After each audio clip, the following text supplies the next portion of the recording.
I'm reading your mind. You will enjoy this countdown!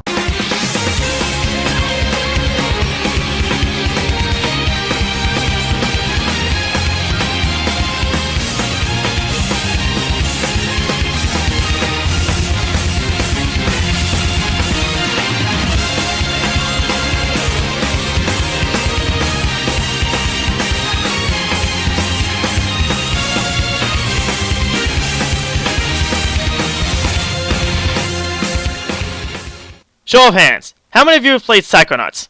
Really? Then let me tell you what you're missing out on. Psychonauts is one of the most underappreciated games ever, and it really baffles me as to why. This game has so many great things going for it. It has an engaging story with fantastic writing, endearing characters, hub worlds and levels that are fun to explore, and clever ideas everywhere. I wanted to make a list to show the game some love and give it the attention it sorely deserves, and wouldn't you know it, there are exactly 10 levels, not counting the hub worlds and the collective unconscious. The levels in this game are, as I said before, fun to explore, and I'm ranking them from my least favorite all the way up to my favorite. Do keep in mind that this list will contain spoilers for Psychonauts. You have been warned. But enough talk, it's time to dive into the mental world. Let's roll!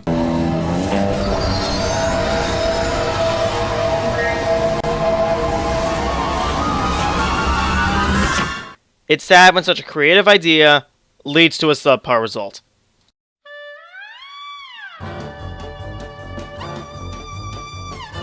Seriously, the meat circus was such a letdown. It's the last level in the game, but let's look at it in some detail. This world is a crazed mismatch of Raz's memories of the circus and Oleander's memories of his father's butcher shop. As a result, it looks odd and grotesque, but believe me, it all goes downhill from here. It starts off with an escort mission because, you know, every game needs one, right? Where you have to protect little Ollie from grotesque meat monsters.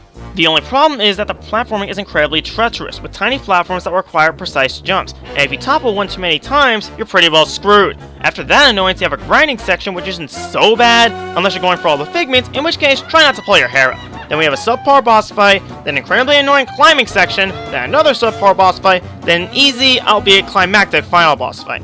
This level is annoying in so many ways, and thankfully, it's the only level on this list to be this way. But you have to wonder, what would your memories look like if they were mixed with meat?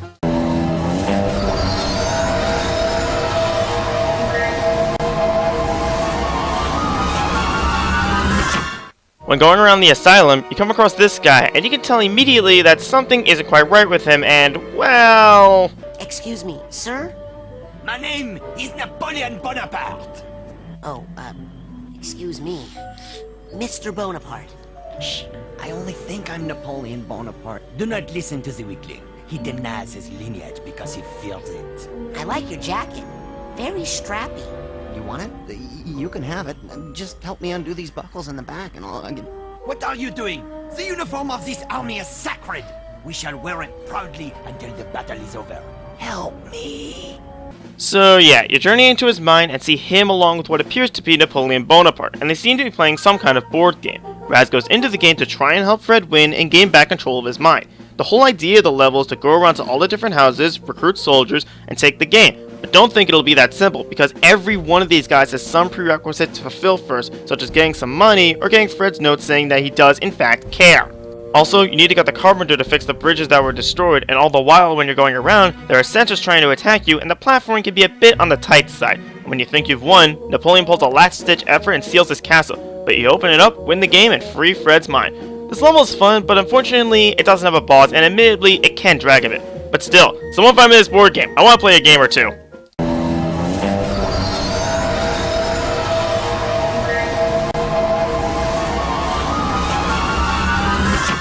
When entering the asylum gardens, you see this woman who seems nice and compassionate in the light, but when she steps into the darkness, she turns bitter and resentful, and Raz wants to find out why.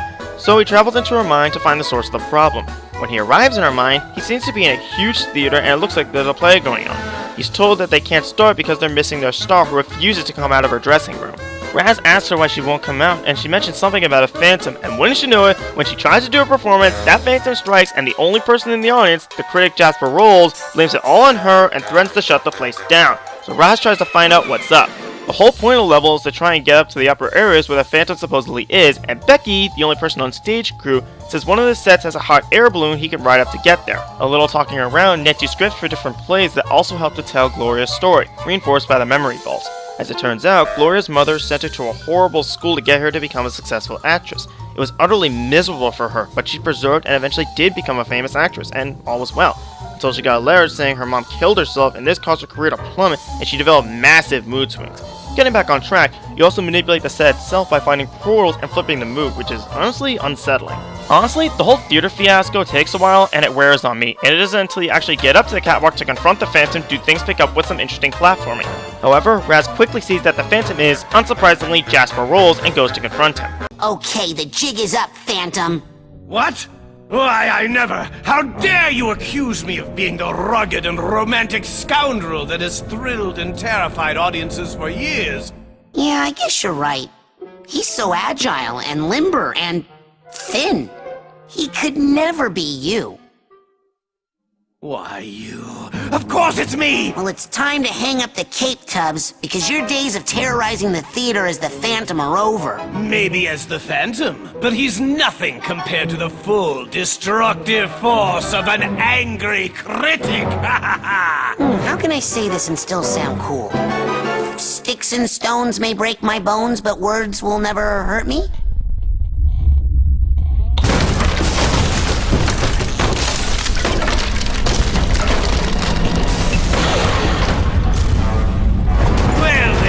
How about these?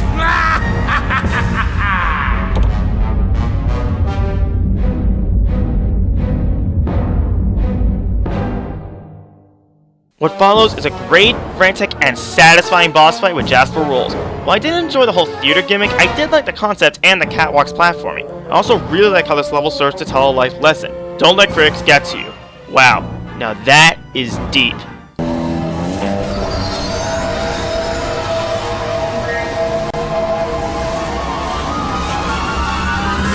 Sasha 9 is one of the camp counselors and sees great promise in Raz's latent psychic abilities. As a result, he invites him to do some special advanced training after he completes the basic training. Then after a quick trek in another level, we go into Sasha's mind.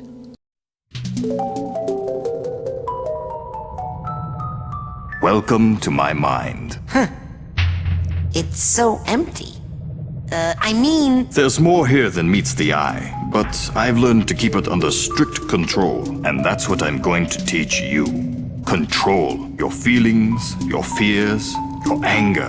You must learn to control them, focus them, concentrate them, and release them. As therapy? No, as firepower.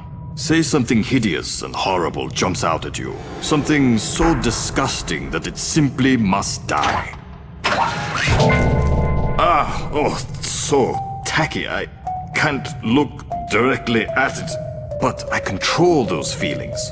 Focus them, concentrate, and release. And the world is a better place. Your turn. Yeah, you learn to blast enemies and objects from a distance with mental thunderbolts. Sasha then leaves Raz to train on his own accord. However, rather predictably, curiosity ends up getting the better of him, and he turns to dial, deploying sensors to the skull setting. I don't think words can do justice on how much of a bad idea that was. Because of Raz's experimentation, chaos ensues, and it's up to him to contain it all. The bulk of the level is traveling to the individual faces of the cube, taking out the sensors, and closing the valves. After closing all the valves, well, this happens. Well, there would be a buildup of sensor energy within that would, eventually... Run, Rasputin. Very fast.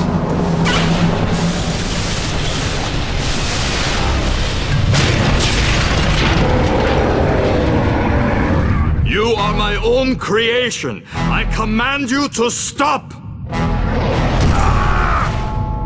Rasputin, it's time to earn your merit badge.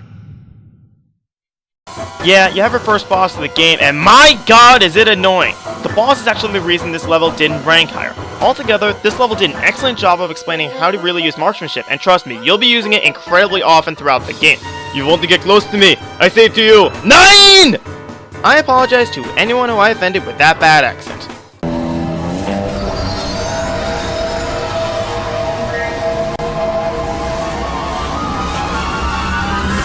When you arrive at Sasha's lab, he asks you to test his new toy, which he refers to as a brain tumbler. The machine literally takes Raz into his own psyche, and he spots an odd bunny-like creature and proceeds to follow it. However, he's soon stopped by some shadow creature, so before terrible harm can come to Raz, Sasha pulls him out and teaches him marksmanship. Then he easily obliterates the creature with one strike and proceeds further.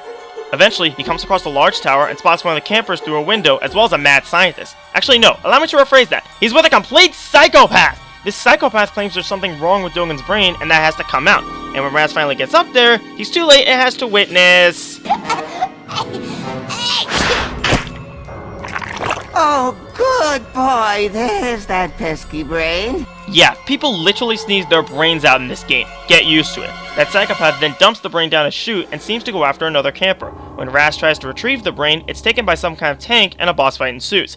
I'll admit, the level may not have much to it, but its story and the enjoyable boss fight put it this high. Also, it makes me wonder, what does the inside of my psyche look like?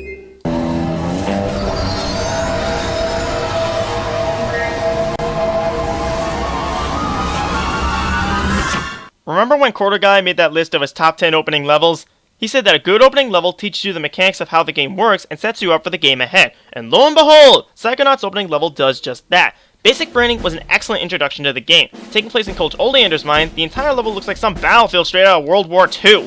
As a result, there's barbed wires everywhere and even a minefield for good measure. This level does a fantastic job of teaching the core mechanics of how the game works without putting you in peril, and that's something I truly admire. It teaches you controls, maneuvers, and about collectibles and what they're for. Despite that, the level is fast-paced and has some clever writing to it, and the last area really keeps you on your toes. Also, if you want to keep watching this countdown, this is your last chance to chicken out! Oh, me, sir!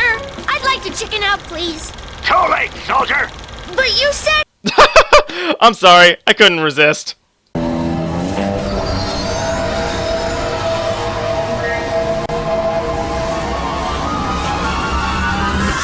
Who here knows about Godzilla? Who here has ever wondered what it's like to be Godzilla? If you answered yes, then Psychonauts delivers in the form of Lungfishopolis. After chasing down this hulking monstrosity into the lake and having an interesting boss fight with it, you travel into the mind of the hulking beast and become a hulking beast yourself. Wrap your hand around that when you get the chance. As it turns out, the hulking lungfish is just the result of a horrible experiment that caused it to mutate and was given the task of kidnapping kids so their brains could be stolen. Ew! Moving on, this level is surreal even by this game's standards. You're large enough to destroy buildings just by stepping on them, and you're tasked with saving the supposed rogue lungfish and get the lungfish back control of its mind. You also get the shield power up here, and trust me, you'll be using it quite extensively. However, don't think you'll be a snitch to destroy everything, because the lungfish will send the army and eventually the air force, which you have to take down by climbing on top of buildings. Whoa, that sounds familiar.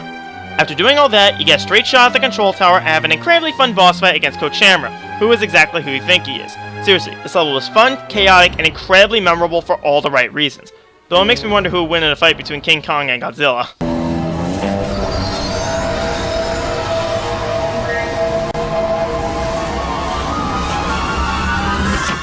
You know what I love? A good party. And that's one reason why Mia's Dance Party ranks at number 3.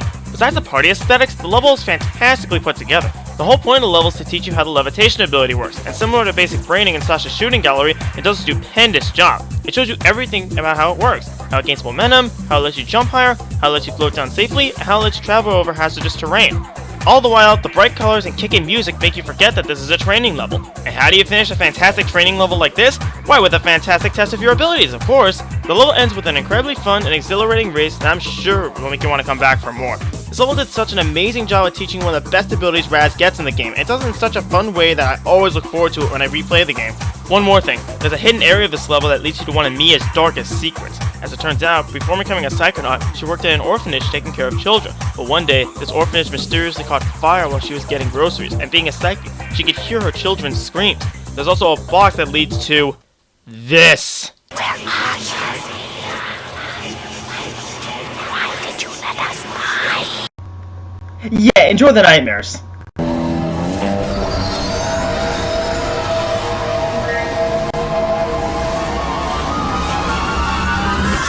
When you first get to the asylum, you see a guard, and you can tell that something isn't quite right with him. Yeah, are you seeing a pattern yet? You go up to him and ask him to let you in, and he says that the Milkman has the key. Trying to find out who this Milkman is, you travel inside his mind and end up in what looks like his house. There's a bunch of writing on the wall, and he says you need to look at it like he does, so he gives you the ability of clairvoyance, and you do just that. Then you head outside into... Oh man, are you seeing all this? You remember Pandora's Labyrinth of Deceit from Uprising? Yeah, this level is basically that level, slightly trippier cousin. Nothing makes sense here. roads bend without any rhyme or reason, cameras pop out of fire hydrants and hedges, there's a bunch of identical trench coat wearing goons voiced by Steve Bloom everywhere, and eyes are peeping out of empty houses. This takes any sort of definition of reality and twists it. Anyway, by getting past the G-Men by fooling them because they're incredibly gullible, you eventually find the Milkman to be under the house of what I can only equate to Girl Scouts. Finally have a boss, which was really not that interesting and the one big reason this level missed out on the top spot. After the Milkman is freed, he easily obliterates the sensors and the guard goes to deliver the milk. Huh? Anyway, just from how trippy this level is, it's easy to see why it's so memorable and why it ranks so high. Which leaves only one.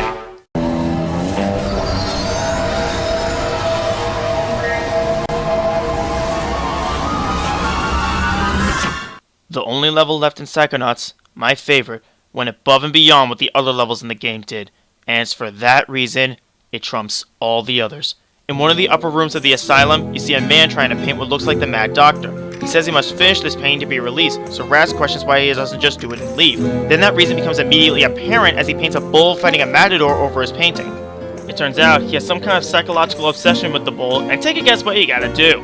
When you arrive in his mind, you see Edgar trying to build a house of cards to reach some girl in the sky who he claims to be his lost love. But as he's working on it, a neon pink bull known only as El Odio comes out of nowhere and demolishes it. Raz notices he is missing his queens and decides to help find them. The whole point of the level is to find those queens which are scattered around the area. You also meet up with dog painters who will sell you paintings which have strange effects when placed. As you go around the area, El Odio is constantly trampling, and if you get hit, he'll drag you back to a previous alleyway. When you get to a queen, you have to take out the respective luchador guarding it, and they put up fun fights. Eventually, you meet up with a bullfighter named Dingo who states he'll defeat El Odio, but needs sponsoring, so he gives you the confusion grenade so you can help him out. Then, after gathering all 4 queens, you enter an arena only to be greeted by El Odio. What ensues is a boss that abruptly stops when El Odio mysteriously turns into Edgar and Dingo shows up to finish him. Raz tries to convince him not to fall victim to his rage.